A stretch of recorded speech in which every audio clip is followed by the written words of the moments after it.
Because she is fluent in Turkish and other Middle Eastern languages, Edmonds, a 32-year-old Turkish American, was hired by the FBI soon after September 11th and given top-secret security clearance to translate some of the reams of documents seized by FBI agents who, for the past year, have been rounding up suspected terrorists across the United States and abroad.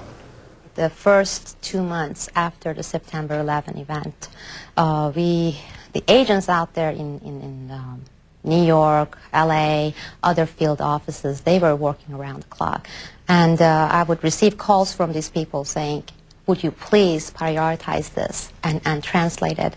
But Edmonds says that, to her amazement, from the day she started the job, she was told repeatedly by one of her supervisors that there was no urgency, that she should take longer to translate documents so that the department would appear overworked and understaffed.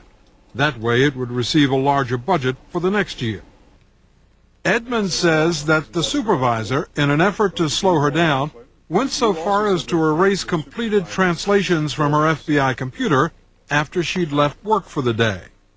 The next day I would come to work, turn on my computer, and the work would be gone, the translation would be gone. Then I had to start all over again and retranslate the same document. And I went to my supervisor and he said, consider it a lesson and don't talk about it to anybody else and don't mention it. What's the lesson? The lesson was don't work, don't do these translations. Go out and spend 2 hours, lunch breaks, you know, don't go and get coffee downstairs, go 8 blocks away, just chat with your friends. But don't do the work because this is our chance to increase the number of people here in this department. Based on your experience, does the Sibel Edmonds case fall into any pattern of behavior, pattern of conduct on the part of the FBI? The usual pattern. Let me tell you. First of all, the embarrassing information comes out.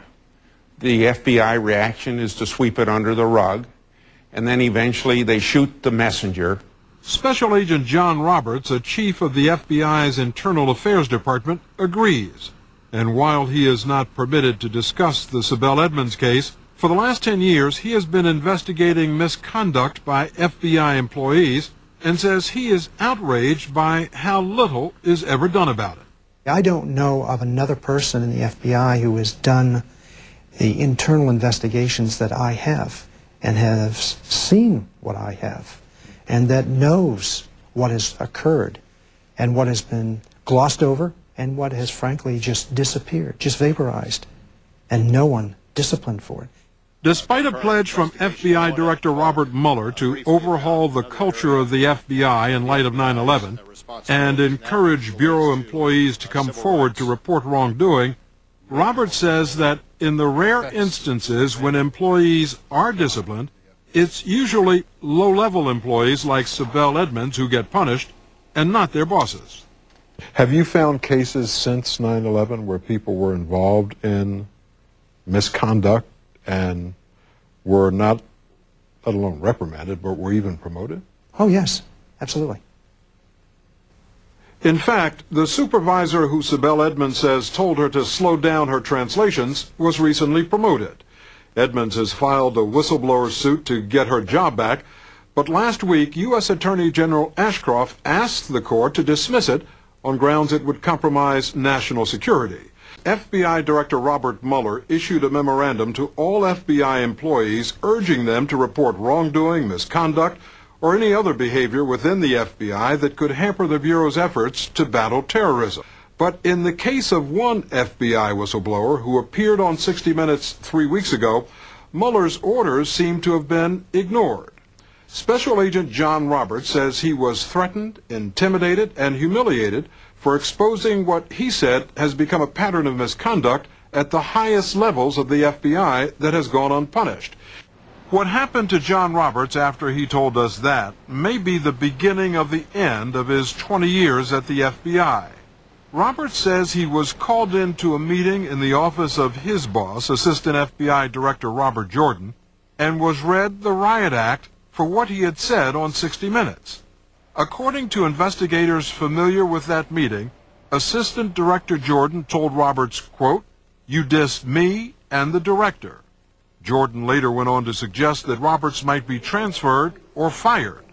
The way that Roberts was treated quickly got the attention of Democratic Senator Patrick Leahy and Republican Charles Grassley, who sit on the Judiciary Committee, which has oversight of the FBI. Earlier this year, Director Mueller testified before that committee that retaliation against FBI employees who report wrongdoing would not happen on his watch. I issued a memorandum on November 7th reaffirming the protections that are afforded whistleblowers, in which I indicated I will not tolerate reprisals or intimidation by any Bureau employee against them. In effect, they sought to end his career. And keep in mind, we're not talking about some rookie FBI agent. We're talking about a person whose life was the FBI, who is the epitome of what you want in law enforcement. And to be treated like this, it seemed to me that they were sending a signal throughout the FBI: you dare question something, you're going to get clobbered.